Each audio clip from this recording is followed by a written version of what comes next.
बंधुओं, शौनक आदि ऋषियों ने अनेक प्रश्न सूत जी से पूछे। महाराज बताइए, हम कथा सुनना चाहते हैं।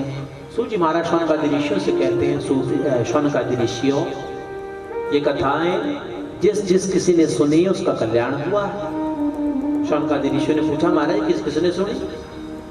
तो सूत जी महाराज शौनक आदि ऋषियों से कहते हैं, शौनक आदि ऋषियों, ये कथा और तो और छोड़ो, नारद मुनि ने भी सुनी और नारद मुनि ने ये कथा सुनाई भी है। शौनक आदि ऋषियों को बड़ा आश्चर्य हो। क्या आश्चर्य हुआ? शौनक आदि ऋषियों ने पूछा, महाराज ये जो हमने तो सुन रखा है कि ये जो नारद मुनि है, इनको तो 2 घड़ी से ज्यादा कहीं टिकने का श्राप, 2 घड़ी से ज्यादा कहीं टिकता नहीं, श्राप लगा है दक्ष का।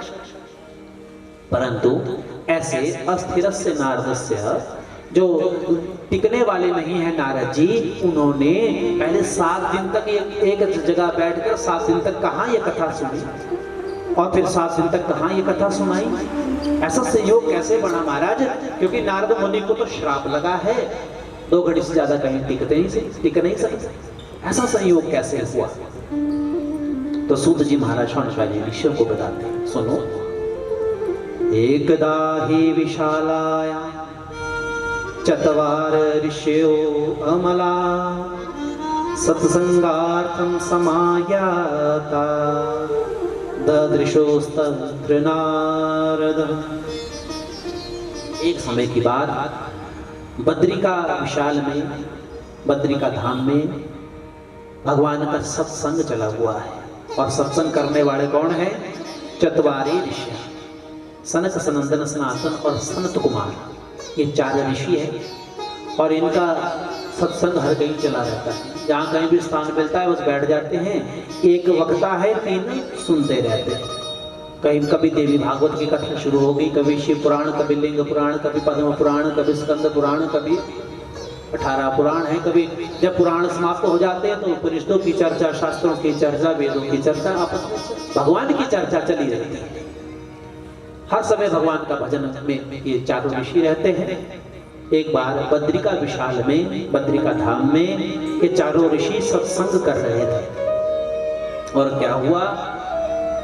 सत्संग चला हुआ था, 4 ऋषियों की नजर नारद मुनि पर पड़ी। जब नारद मुनि का मुख देखा तो 4 ऋषियों ने जब नारद मुनि का मुख देखा, बड़ा मुखड़ा सा, मन में कुछ चिंता, मन में कुछ ऐसी। जब ऋषियों को मन में विचार किया, नारद मुनि तो ओम नमो भगवते वासुदेवाय नारायण नारायण नाम जपते रहते हैं, परंतु ऐसे आज ये नारद मुनि भी भगवान का भजन किए बिना बड़े दुखड़े मन से कहां घूम रहे हैं। तो सनक आदि ऋषियों ने, सनत कुमारों ने पूछ दिया प्रश्न, महाराज कथम ब्राह्मण दीन मुख कुतश्चिंता तुर भवान। अरे ब्राह्मण देवता, अरे नारद जी, ऐसे दुखड़े मन से कहां घूम रहे हो? कुतश्चिंता तुर भवान, और किस चिंता में डूबे हुए हो?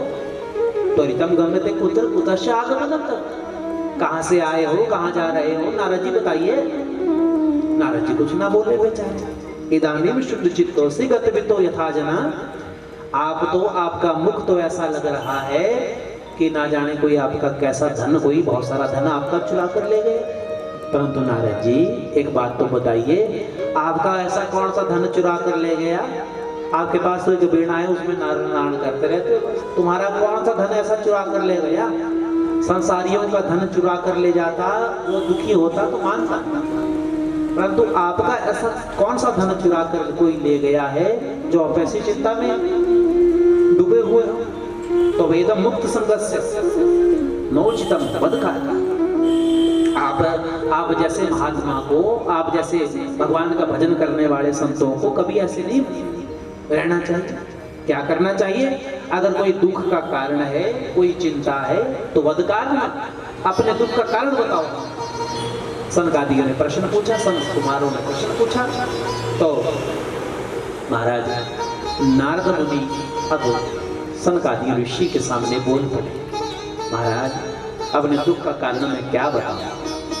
मैं एक बार मेरे मन में इच्छा हुई कि जिस धरती पर लोग, जिस धरती पर पैदा हुए हैं, भगवान का भजन करते रहते हैं, और इस धरती का दर्शन मैं भी करूं जिस धरती पर वृंदावन में भगवान पैदा हुए और काशी में शिव भोले बाबा की नगरी है। पावन धरती, पावन तीर्थ धरती पर है। चलूं एक बार उस धरती का दर्शन करूं जहां मेरे भगवान ने अनेक लीलाएं की हैं, उसका दर्शन करूं जरा मैं। ऐसा मन में मैंने विचार किया। नारद मुनि कह रहे हैं सनकादियों से, और महाराज पुष्करम च प्रयागम काशीम गोदावरी तक अनेक तीर्थों में घूमा महाराज। पुष्कर गया, प्रयागराज में गया, काशी गया, वृंदावन गया, अनेक स्थानों घूमे। हरि क्षेत्रम सेतु बंधनम, जहां राम जी ने सेतु बांधा वहां तक जा पहुंचा। अनेक तीर्थ जहां जहां भगवान ने अपने पद चिन्ह रखे उस सभी तीर्थों का दर्शन मैंने किया। एवं आदिशु तीर्थेषु ब्रह्ममाणा इतस्ततः, सभी तीर्थों में घुमा इधर उधर। परंतु जब सब तीर्थों का दर्शन किया तो क्या हुआ महाराज, मेरे मन को संतोष नहीं मिला। संतोष नहीं मिला। आया तो मैं संतोष प्राप्त करने के लिए मन में इच्छा हुई थी कि धरती का दर्शन करूं जहां भगवान ने लीलाएं की, परंतु ना पश्यन् कुत्रचितः मनः संतोषिका, मेरे मन को कहीं शांति मिले ऐसा कोई स्थान मुझे मिला ही नहीं। और क्या देखा मैंने, कलिना धर्मेण में महाराज पूरे संसार को कलयुग ने ग्रसित कर लिया है, अपने वश में कर लिया है। उस कलयुग क्या किया, सत्यम नास्ति तपः शौचम दया दानम विद्यते। अब इस कलयुग में इस धरती पर कलयुग का आगमन हो गया, और जब आगमन कलयुग का हुआ तो क्या हुआ, सत्यम नास्ति, धरती पर तप कोई सत्य बोलता ही नहीं है, सत्य नहीं रहा। सत्य की ही समाप्ति हो गई। भगवान ने इस धरती पर धर्म की स्थापना की थी, सत्य की स्थापना की थी, परंतु सत्य समाप्त हो गया। सत्यम नास्ति तपः शौचम, तप भी इस धरती पर कोई करने वाला रहा ही नहीं, कोई नहीं करता। महाराज 5 मिनट ज्यादा आंखें लग जाए भगवान के ध्यान में तो छठवें मिनट आंखें खोली जाती है। अजमा लेना कब, प्रेम से बोलो जय श्री राम। क्यों, एक बूढ़ी मैया सुबह सुबह ध्यान करने लगी। पंडित जी ने बताया था आधा घंटा भगवान का आंखें बंद करके ध्यान करना चाहिए। माला पकड़ के बैठी सुबह सुबह, आंखें बंद की। आज तो मैं आधा घंटा छोड़, पंडित जी ने आधा घंटा कहा था, 1 घंटे लगी बेचारी ध्यान कर, माला पकड़ ली, ओम नमो भगवते वासुदेवाय। और उसी क्षण क्या घटना घटी, मन में विचार आया, अरे चूल्हे पर मैंने दूध उबालने के लिए रखा है, पता नहीं बहू ने अब दूध को नीचे उतारा भी होगा, कहीं बाहर ना निकल जाए दूध। बहू को आवाज लगा देती हूँ, उसके बाद फिर 1 घंटे जाप करूंगी आंखें बंद कर। बहू को आवाज लगाई, अरे बहू री। बहू बेचारी दौड़ी दौड़ी आई, हाँ जी माता जी बोलो। अरे मैंने दूध रखा है, दूध का ध्यान रखियो। ठीक है माता जी। और बहू चली गई रसोई में, इधर माता जी ने फिर ध्यान लगाया, फिर माला चटकाने लगी बेचारी, आंखें बंद करके ओम नमो भगवते वासुदेवाय का जाप होने लगा। थोड़ी देर बाद ध्यान में आया, क्या ध्यान में आया, और उसी क्षण उस बहू की जो सहेली थी वो उसके घर में पधार गई। अब दोनों बहू आपस में बातें करने लगे बेचारे।